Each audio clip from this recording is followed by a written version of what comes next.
adik-adik bagi 1 meter kubik itu 1000 liter. Nanti sebulan ketahuan kan berapa? Sebulan dibagi 30 hari jadi per hari. Nanti satu rumah isinya berapa orang? Nah, nanti adik-adik akan dapat liter per orang per hari. Ya, tolong dilihat. Saya kebetulan Bu Ari ngajar plumbing.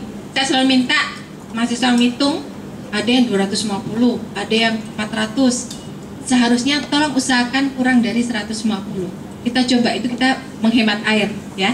Jadi usahakan kita buat serendah mungkin, karena masih banyak sekali orang yang tidak dapat air. Di Indonesia yang punya air minum, air bersih, yang punya akses air bersih baru 60%. Kalau kita pakai banyak kan nanti banyak orang juga yang nggak kebagian ya. Oke, tadi Bu Ramadhani sudah menyampaikan tentang air. Sekarang saya akan melanjutkan tentang air limbah. Kalau kita memakai air, setelah kita pakai airnya kemana? Dibuang jadi air limbah. Siapa yang pagi ini ke kamar mandi? Pasti sudah ke kamar mandi kan? Setiap pagi kita nggak sadar bahwa kita sudah berkontribusi untuk menghasilkan air limbah. Air limbah itu apa sih? Ini definisi yang diberikan oleh Kementerian LH yang berasal dari usaha, jadi termasuk rumah kita itu air limbah domestik. Dan secara umum seharusnya dibagi dua. Jadi kalau ada di kamar mandi itu ada yang ke WC, ada yang mandi, cuci ya, cuci baju, cuci piring dan sebagainya, itu masuk grey. Tapi kalau yang masuk WC, water closet itu masuk black water, biasanya kita sebut black water. Dan black water sementara ini kita masukkan ke tangki septik. Siapa yang di rumahnya nggak ada tangki septiknya? Pasti ada semuanya ya. Tapi nanti kita lihat apakah betul tangki septik kita sudah sesuai dengan peraturannya. Ya, ada standarnya. Karena kalau kita punya tangki septik tapi kita tidak pernah nyedot, ya nggak sesuai standar, itu sama dengan sebenarnya kita BABS juga. Ngeri kan? Ya, coba kita lihat. Tanya sama mama papanya, pernah nggak tangki septiknya disedot? Ya. Oke. Berikutnya. Ini tadi sudah disinggung, ini adalah kondisi kita di Indonesia ya. Ini kalau pengen lihat cerita gambar-gambar seperti ini, coba sekali-kali jalan-jalan ke Ciliwung. Nah, Ciliwung tuh kalau ada di yang mungkin deket-deket Ciliwung ya, pernah kita menyusuri dari Kalibata ke Manggarai. Ternyata kalau adik-adik pernah dengar floating market, pernah kan ya, di Kalimantan ada kita floating market, ada Pasar Apung, sekarang ada deket-deket kita ya. Tapi ternyata di Ciliwung itu ada bukan floating market tapi floating toilet. Malu-maluin nggak? Kita ibu kota negara loh ya. Dan ternyata langsung di sungai ini ada. Ya, ini adalah kondisi kita yang seperti ini banyak. Kami melakukan punya kegiatan pengabdian pada masyarakat di daerah-daerah yang selam ya, yang di daerah-daerah kumuh. Ternyata pemandangan seperti ini kita banyak lihat. Kalau ada di pernah jalannya hanya nggak ada 1 meter gangnya, itu ada selokan kecil dan pemandangan seperti ini banyak. Ya, jadi inilah realita yang ada di sekitar kita. Mungkin ada yang nggak pernah lihat ya, tapi ini Ibu kasih beberapa gambaran yang kita lihat di sini. Ini tadi ada beberapa gambar yang lain juga. Tadi sudah sedikit disinggung oleh Bu Cilia ya. 170% air tanah tercemar. Kalau ada di pernah kita melakukan penelitian, 8 dari 10 sumur di DKI ini udah ada kolinya. Koli dari mana? Dari tangki septik. Jadi artinya apa? Tangki septik itu sudah menyebar ke air minum kita. Ya. Pernah waktu itu di Petojo, waktu itu orang sudah heran tuh, ada wabah penyakit aneh. Tiba-tiba banyak orang meninggal di daerah sana. Setelah diselidiki ternyata masalahnya hanya kamar mandi, tangki septik dan sumurnya tuh saling berdekatan hingga saling mencemari. Rumah saya udah 13 meter, udah 10 meter sesuai dengan standar. Ternyata dekat dengan tetangga karena saking padatnya ya. Ini dan kalau kita lihat sekitar 14.000 ton hari ya dalam satu hari masuk ke badan air sungai ya. Jadi kita lihat ini pencemaran yang sangat buruk. Dan kalau kita hitung-hitung ya, bapak-bapak yang ada di World Bank itu coba ngitung, ternyata kerugiannya tuh 58 triliun, besar sekali ya, per tahun untuk karena kita tidak aware terhadap sanitasi. Ini mungkin saya skip saja. Ini kepedulian kita bahwa ternyata memang kita masih menyisakan sedikit sekali untuk sanitasi. Ya. Ini gambarannya di Indonesia tahun 2000 ini kita baru 5.000 per orang untuk mau memberikan untuk air limbah. Padahal seharusnya yang ideal adalah 47.000. Nah, kita kan hidup di negara-negara lain ya, adik-adik sekalian ya. Coba kita lihat di sini. Ini potret terbaru. Mungkin saya pernah memberikan potret tahun 2010. Ini yang terbaru kita ada. Tahun 2012 ternyata Indonesia, coba kita lihat peringkatnya. Kita cuma lebih bagus dari Timor Leste. Aduh, kasihan deh kita ya. Jadi kalau kita lihat di sini, selamat datang Pak. Terima kasih sudah hadir. Saya akan lanjutkan lagi. Ini adalah kondisi sanitasi kita. Dari Singapura, aduh terlalu jauh ya Singapura yang dekat-dekat kita deh. Dari Vietnam kita kalah juga ternyata. Ya, ini tahun 2012 mudah-mudahan kita bisa mengejar. Jadi ini hal yang lain di Indonesia sendiri ya. Tahun 2013 ini kita yang punya sanitasi yang layak itu baru 59. Kemarin hitungan terakhir 60,91% dari penduduk Indonesia yang punya sanitasi yang layak. Jadi memang ini sangat kalau kita bandingkan dengan yang tadi masih di bawah Vietnam ya. Walaupun mungkin banyak alasan wah Indonesia kan penduduknya banyak bla bla bla, tapi seharusnya ini menjadi keprihatinan kita juga bahwa ternyata kita masih tergolong rendah persentase untuk sanitasi yang layak. Nih. Kemudian ini sebarannya di Indonesia, kita lihat memang yang masih tinggi ya, yang untuk yang terakhir ini yang gabungan pedesaan dan perkotaan. Ternyata di Jawa 68%, di Pulau Jawa, di pulau-pulau yang lain masih sedikit ya. Daerah timur lebih kecil lagi. Ini adalah sebaran yang ada di Indonesia. Kemudian untuk fasilitas sanitasi ya, ini berapa banyak yang kita milik sendiri. Ternyata baru tahun 2013 ini saya ambil datanya dari Riskesdas, itu riset kesehatan dasar yang dilakukan Kementerian Kesehatan. Jadi kalau ada rajin lihat web ya, Kementerian Kesehatan itu biasanya melakukan riset tiap 3 tahun sekali, 2007, 2010, 2013, dan di sana ada data berapa persentase di Indonesia ini yang memiliki kamar mandi sendiri atau sanitasi ya, pelaksanaan sanitasi sendiri. Dan ternyata kita baru sekitar berapa persen itu milik sendiri, terbaru 76. Kok tadi kok 59, jadi walaupun memiliki sendiri ternyata kadang-kadang jambannya saja punya, tetapi tangki septiknya tidak ada. Ya, nanti kita akan lihat apa jadinya kalau kita punya jamban tapi kita tidak punya tangki septik. Nah ini ya, ini sekian persen yang punya tangki septik. Kalau nggak dimasukkan ke tangki septik, jadinya dibuang kemana? Ada yang ke laut, kata guru, ke laut. Kira-kira kemana lagi adik-adik? Ke sungai. Ya, banyak sekali yang ke sungai, dan 72% sungai di Indonesia ini sudah tercemar karena air limbah domestik ya, limbah rumah tangga. Nggak usah jauh-jauh, Ciliwung itu kalau adik-adik lihat, kami pernah melakukan penelitian dari Bogor ya, Ataun sana, puncak sampai ke ujung Muara Karang. Di daerah Bogor itu banyak tuh rumah bagus-bagus, mereka punya jamban yang bagus-bagus juga, tapi ternyata nggak punya tangki septik. Dibuang kemana? Mereka buat pipa langsung ke Ciliwung. Betul nggak itu? Kira-kira betul nggak? Enggak ya. Kita pokoknya rumah saya bersih tapi lingkungan kita kotor ya. Enggak harus dicontoh. Nah, ini kalau dari Riskes tadi yang membuang ke sungai ternyata 13,9%.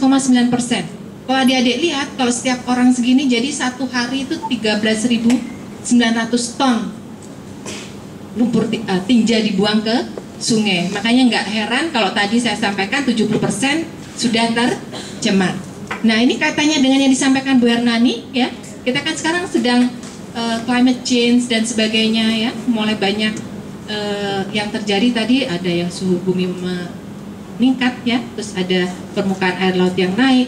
Nah ternyata air limbah ini juga memberikan kontribusi terhadap adanya gas-gas rumah kaca. Seberapa besar? Kita lihat, nggak terlalu kelihatan ya. Ini adik-adik kalau lihat, ini tahunnya kelihatan, ini tahun 2025 yang ujung di sini, itu bisa sampai 18,5 miliar kilogram CO2. Kebayang kalau tadi yang 13,9% saat ini buang ke sungai dan kita biarkan terus-menerus, ini kita lihat berapa banyak gas rumah kaca yang kita emisikan ke udara. Parah ya, makin climate change-nya makin semakin mungkin dirasakan oleh lebih banyak lagi. Ini menggunakan rumus dari IPCC. Kita tahu ada Intergovernmental Panel untuk Climate Change tahun 2006 rumus yang digunakan, dan ini kalau kita lihat ini 2013 aja udah segini. Ya, makanya kita bagaimana kita membantu ini, paling tidak tadi ya, kalau kita di rumah-rumah atau ini kita cek, kita nyedot nggak WC kita, tangki septic kita, apakah kita sudah pakai yang sesuai dengan standar? Ya, salah satu ngeceknya berapa kapan terakhir kita sedot kamar mandi kita. Ya, ini data-data yang lain. Kalau tadi kan saya bandingkan terhadap beberapa negara di ASEAN ya, kita lihat kita nomor 2 dari bawah. Padahal ternyata di isu di luar itu adik-adik, kita MDG kan udah lewat nih 2015 ya, kita targetnya 62,37% untuk yang air limbah.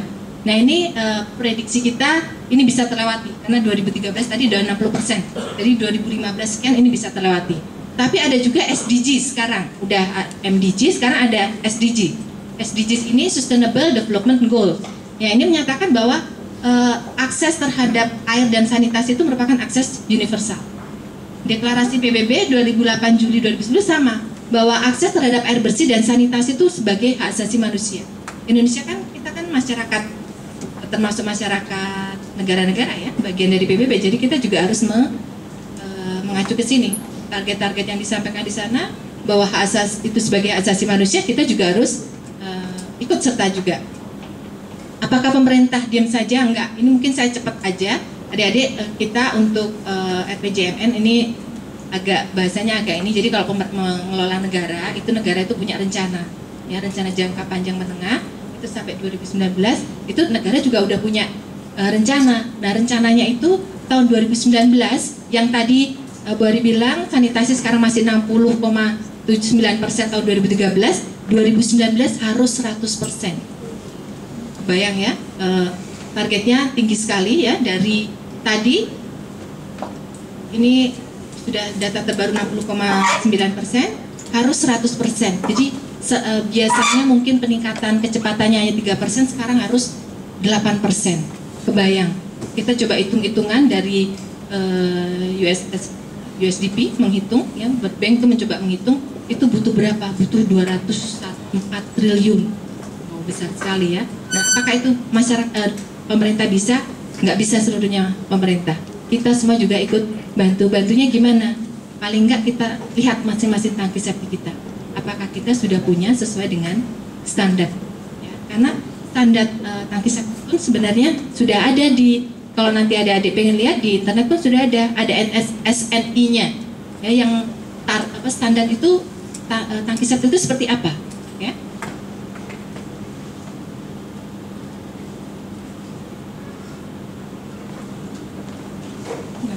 Boleh manual aja. Ini terakhir mungkin tadi saya sampaikan bahwa air limbah kalau kita sudah buang, kalau di rumah-rumah kita pakai tangki septic itu kita biasa sebut sebagai pengolahan on-site. On-site itu di dalam site kita, jadi kita nggak kemana-mana, harus pakai tangki septic. Nanti ada mobil pengangkut tinja, kita masukkan ke IPLT, instalasi pengolahan lumpur tinja. Kalau di Jakarta Barat ini ada di Duri Kosambi. Kalau pengen jalan-jalan ke sana nanti bisa. Ya, ada yang pengen lihat seperti apa, kita bisa lihat ke sana. Kemudian itu kalau yang di dalam rumah, tapi kita kenal juga terpusat. Nah, terpusat ini di Jakarta kita punya di Setiabudi, tapi di beberapa kawasan perumahan juga ada. Di Lipo Karawaci itu kita pakai IPAL terpusat juga. Jadi dari rumah-rumah nggak perlu ada tangki septik lagi. Ya. Jadi langsung ada perpipaan, dikumpulin semuanya menuju ke instalasi pengolahan air limbah.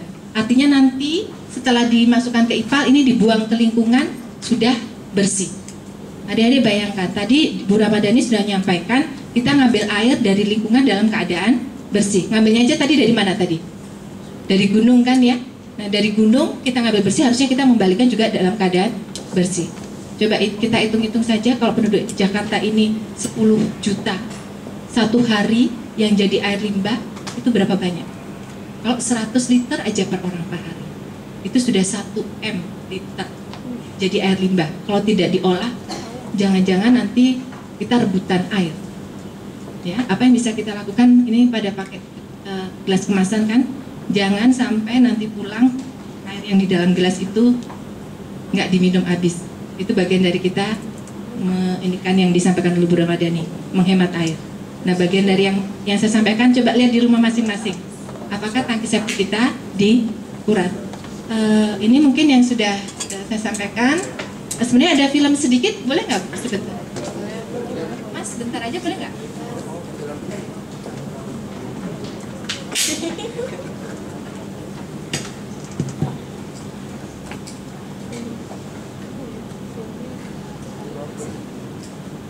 Kita lihat sebenarnya kalau di pengolahan air limbah itu air itu diapain? Mungkin sebentar saja ya sebelum saya menutup ini, kita lihat sebentar tentang wastewater treatment plant.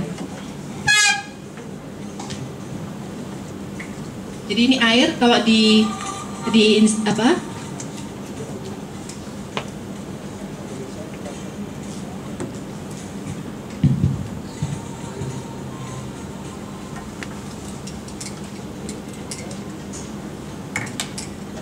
Yang kita mau sampaikan di sini adalah animasi. Jadi kalau air dari rumah-rumah dibawa kemana, ini biasanya kita saring dulu.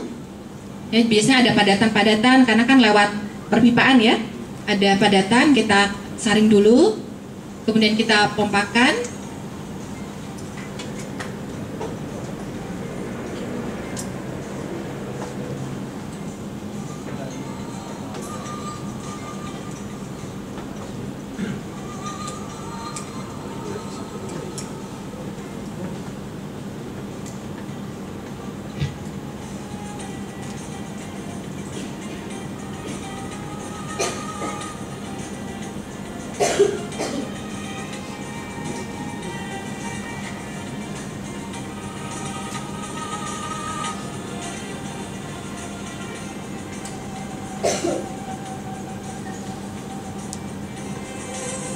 Nanti sambil makan siang kita putar lagi kali ya Bu ya, karena keterbatasan waktu.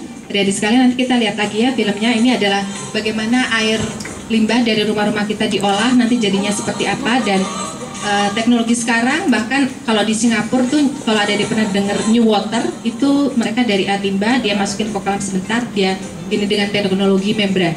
Di Indonesia apa tidak ada? Ada di Grand Mall Indonesia itu mereka sudah pakai pengolahan air limbah, pakai membran, dia pakai untuk flushing. Tidak dipakai untuk minum tapi untuk flushing. Jadi paling nggak menghemat air. Ya, mungkin itu yang bisa saya sampaikan dari sini. Mudah-mudahan adik-adik bisa sharing kita ya, apa yang bisa kita lakukan. Dan kalau kita lihat tadi target 2019 ada 100%, berarti banyak dibutuhkan juga orang-orang yang ahli di bidang ini. Nah, mungkin itu saja yang saya sampaikan. Terima kasih, saya kembalikan pada Bu Astri.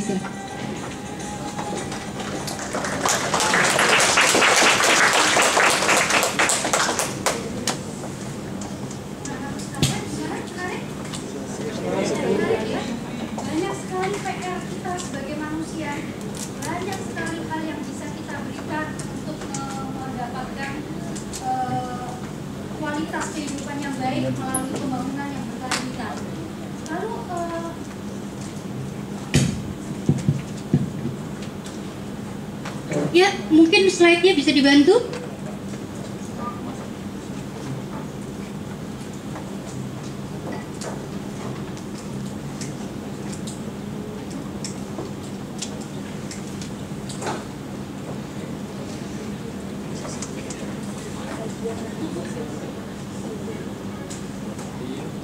Ya, jadi tadi ini adalah rangkuman dari apa yang sudah disampaikan oleh ibu-ibu dosen yang pakar teknik lingkungan. Banyak sekali persoalan di kehidupan kita, dan persoalan itu tentunya menjadi tantangan buat kita. Apa saja anak-anakku sekalian? Ada tentang dinamika kependudukan, pencemaran udara dan air, sampah, degradasi lingkungan, permintaan lingkungan buatan, degradasi lahan dan hutan, serta yang paling seru adalah banjir dan kekeringan. Begitu ya anak-anakku sekalian ya, ringkasan dari apa yang sudah disampaikan oleh ibu-ibu narasumber di depan. Lalu apa yang harus kita lakukan sekarang? Adik-adik ingin ikut berkontribusi tidak? Pengen ya? Pengen punya kualitas yang baik, tentu saja harus bisa melakukan kontribusi. Tapi bagaimana? Nah, coba kita lihat. Nah, jadi dari persoalan tersebut kita bisa merangkai, menyimpulkan bahwa ada 3 hal besar yang menjadi isu strategis, yaitu tentang pemanasan global, yang kedua tentang perubahan iklim, sehingga diperlukan mitigasi dan adaptasi nasional, kemudian tentang pembangunan berkelanjutan, yang ketiga adalah green banking. Selanjutnya, dari tadi saya sampaikan bahwa begitu banyak tantangan, begitu banyak persoalan, dan adik-adikku sekalian katanya ingin berkontribusi. Bagaimana caranya? Ya menjadi ahli teknik lingkungan, begitu kan? Apa saja? Harus bagaimana? Coba kita lihat sama-sama. Tadi sudah disinggung sedikit oleh Ibu Wakil Dekan. Ada 5 kelompok pekerjaan yang terkait dengan pembangunan berkelanjutan, khususnya terkait dengan teknik lingkungan, yaitu konstruksi lingkungan, operasi lingkungan, pendidikan lingkungan, penelitian lingkungan, dan kajian lingkungan. Kami di sini, ibu-ibu dosen di sini, sudah berkecimpung di bidang pendidikan lingkungan, penelitian lingkungan, dan kajian lingkungan. Sebagian ada yang terlibat di konstruksi lingkungan. Nah, itu ada yang menjadi ahli penyediaan air bersih, ahli persampahan, ahli pengelolaan limbah cair, air drainase, ahli plumbing, dan remediasi lingkungan. Untuk yang terakhir, saya cukup sering melakukan studi mengenai remediasi lingkungan. Kemudian ada yang berkecimpung dalam operasi lingkungan, yaitu mengenai tentang pengelolaan operasional IPAL, kemudian manajer landfill, dan yang terakhir menjadi manajer lingkungan. Kemudian ada lagi yaitu menjadi pelatih lingkungan. Kemudian yang keempat, melakukan analisis laboratorium lingkungan dan menjadi peneliti lingkungan. Dan yang terakhir ini yaitu melakukan kajian-kajian lingkungan, melakukan pelaksanaan AMDAL, menjadi auditor lingkungan, menjadi pemantau lingkungan, dan menjadi inspektur lingkungan. Begitu banyak hal yang sebenarnya bisa kita lakukan melalui profesi-profesi yang sudah kami sebutkan di depan ini. Lalu bagaimana caranya supaya adik-adikku bisa menjadi ahli-ahli seperti yang telah disebutkan? Ya belajar di teknik lingkungan, begitu ya. Kenapa demikian? Coba kita lihat. Komposisi lulusan teknik lingkungan dalam industri itu baru 8%. Itu buktinya, makanya kualitas lingkungan kita masih perlu diperhatikan. Kenapa? Karena ahli lingkungannya masih sangat sedikit, baru 8%. Padahal persoalannya begitu banyak. Intinya adik-adik nggak akan kehilangan pekerjaan, nggak akan kekurangan pekerjaan kalau berkecimpung di bidang lingkungan. Nah, sekali lagi saya tanya, adik-adik pengen nggak berkontribusi untuk meningkatkan kualitas lingkungan kita? Pengen nggak? Pengen ya? Sama-sama sekarang kita coba untuk belajar tentang wawasan teknik lingkungan, kemudian kita coba wawasan itu kita aplikasikan dalam bentuk debat tepat dan berwawasan. Nah, untuk itu kita akan menginjak kepada acara berikutnya, yaitu mengenai teknik debatnya. Alhamdulillah telah hadir di hadapan kita 2 narasumber untuk teknik debat dan tepat. Sebelum saya akhiri, saya ucapkan terima kasih kepada ketiga narasumber yang telah memberikan wawasan kepada kita pada pagi hari ini. Dan sebelum kita masuk kepada teknik debatnya, ada baiknya kita akan membagi dulu adik-adik menjadi kelompok pro dan kontra, ya, karena nanti di akhir acara ini kita akan melakukan simulasi untuk debat tersebut. Ya, sekali lagi setelah ini akan kita lakukan pembagian kelompok untuk pro dan kontra. Setelah itu narasumber akan menyampaikan paparannya mengenai bagaimana cara melakukan debat tepat dan berwawasan. Kemudian di akhir nanti kita akan melakukan simulasi debat. Untuk itu, saya mohon bantuan Ibu Dr. Melati dan Ibu Pramiati SDMT untuk membagi kelompok pro dan kontra. Silakan, Bu. Baik, terima kasih Bu Astri. Assalamualaikum warahmatullahi wabarakatuh. Selamat pagi, salam sejahtera. Akhirnya setelah mendengarkan 3 dari narasumber, kelihatannya semua sudah berkumpul. Narasumber untuk yang selanjutnya. Terima kasih Bang Alvito. Bang Alvito ini biasanya kita cuma lihatnya di TV-TV aja ya. Sekarang kita lihat di realnya, memberikan ilmunya kepada kita. Dan Mas Yuda. Mas Yuda ini adalah selalu menang di World Competition.